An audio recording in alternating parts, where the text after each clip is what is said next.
I love you. সত্যি আমি তোমাকে অনেক ভালোবাসি।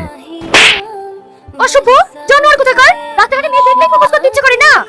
তোদের মতো ছেলেদেরকে আমি ভালো করে চিনি, এক একটা বাদর কোথাকার। এরপরে যদি আমার পেছনে লাগতে আসিস না, মেয়ের ভালোবাসার পর ছাড়িয়ে দেবো। আমি কিছু শুনতে পাচ্ছি না।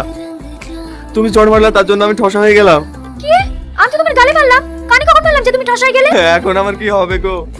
আমাকে কে বিয়ে করবে গো? তোমার কি মাথা সমস্যা আছে? তাহলে এসব কি বলবো বকছো? না, তোমাকে আমায় বিয়ে করতে হবে। কি? হ্যাঁ, এসবের জন্য দায়ী তুমি, তাই তোমাকে আমাকে বিয়ে করতে হবে। না, আমি তোমাকে বিয়ে করতে পারবো না। পারবো না বললে তো হবে না, তাহলে আমার কান ঠিক করে দাও। আমি কোনো কিছু পারবো না, আমি চললাম। যাচ্ছ কোথায়? হয় আমাকে বিয়ে করতে হবে, আর নয় আমার কান ঠিক করে দিতে হবে। আমি বিয়ে করতে পারবো না। ঠিক আছে, তোমাকে বলে লাভ নেই, আমি এখনই থানায় যাবো, তোমার নামে কেস করবো। তুমি আমার নামে কেস করো না, আমি রাজি। আমি তোমাকে বিয়ে করব। ঠিক বলছো? তুমি রাজি? হ্যাঁ আমি রাজি। ঠিক আছে সোনা, চলো।